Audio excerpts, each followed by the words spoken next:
May the words of my mouth and the meditation of our hearts be acceptable in your sight, O Lord, our strength and our Redeemer. Amen. Please be seated.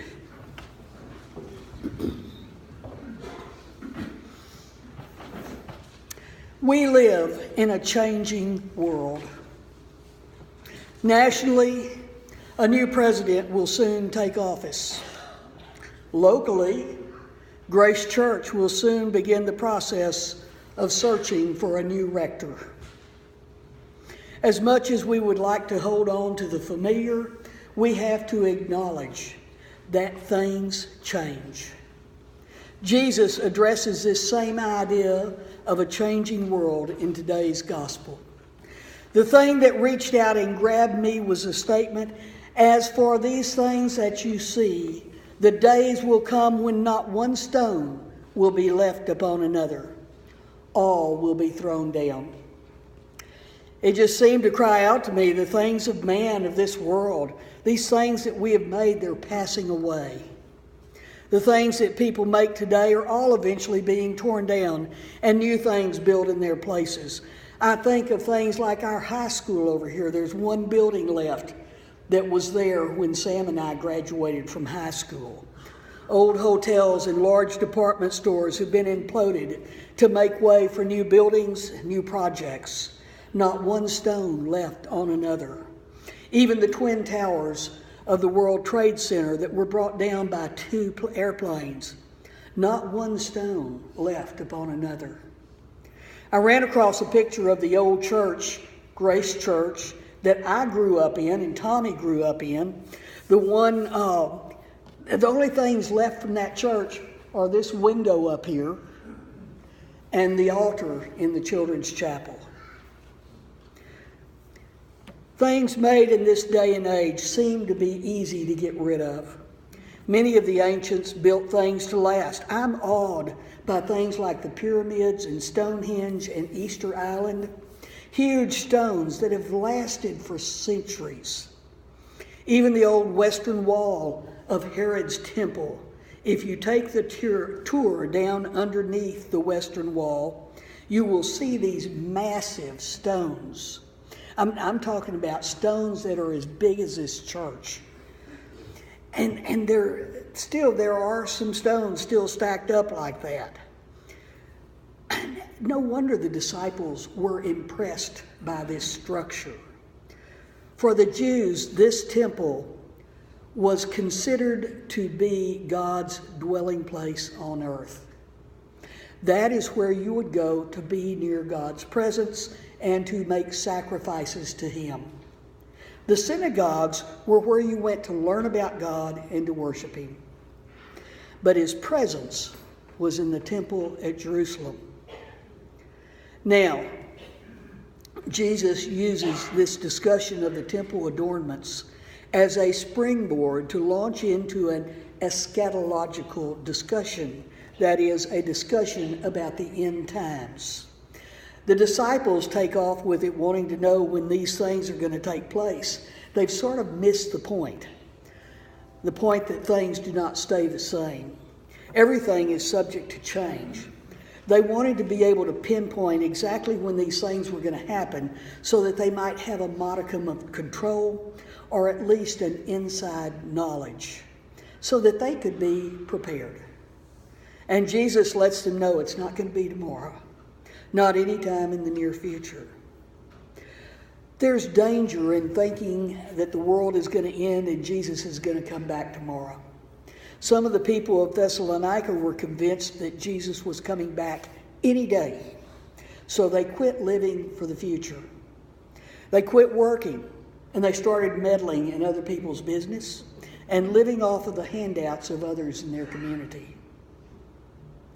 They were reminded in today's lesson from Paul that Paul had set an example for them, working and earning his keep when he lived among them, and he encourages them to do the same. We can't just give up because change is coming. We have to stay engaged. Our Old Testament lesson from Isaiah starts off telling us that God is about to do a new thing. Create new heavens and a new earth, and the former things will not be remembered. Maybe each generation needs to have something to look forward to. Isaiah is writing after the Babylonian exile. The people are coming back to Jerusalem and they look at the ruins of the old temple, the ruins of the former glory. And they're lamenting that ruin and that rubble. And they wonder if it will ever be the same. And God tells them, no, it's not going to be the same. God will recreate in a different way. And so should they. He encourages them to build a better world and gives them an image of the perfect world where all live together peaceably. And so they begin to build. And the new temple that they built is the same one that Jesus and his disciples are looking at in our gospel lesson. The very one that Jesus says is going to be torn down. It was only 70 years later when that temple was torn down. These scriptures carry a message for us today, not only as a nation, but for us here at Grace Church. We are in transition, just as the Israelites were when they returned from Babylon. Each person is expected to do their part in preparing a place for your new rector. Paul tells us that we are not to be idle and let others do the work if we want to succeed. Everyone has a part to play in order to make this church a success. You can't say I'm too old and feeble. Moses was 80 years old when he was asked to bring the people out of Egypt, and he spent 40 years doing that. Don't say I'm just a kid, what can I do? The Bible tells us very plainly, a little child shall lead them. I just happen to think, I used to be in this church when I was a year old. I was a little child in this church. Don't say I'm not smart enough. Remember a little boy named Johnny. Not so little maybe, but a young man named Johnny. He had Down syndrome. He worked as a sacker in a neighborhood grocery store. One day the vice president gave a speech about how each employee could make a difference at the store. Johnny thought, how can I make a difference? And he finally happened upon an idea. He got with his dad and they searched and found a thought for the day. When they found it, his dad helped him set it up on the computer and they printed out multiple copies and cut them up into cards. Johnny would put a card in each grocery bag, the grocery bag of each customer that he sacked for. And he would tell them, have a good day, or thanks for shopping with us. The number of customers grew as people found themselves drawn back to the store, even when they only had a few items to get.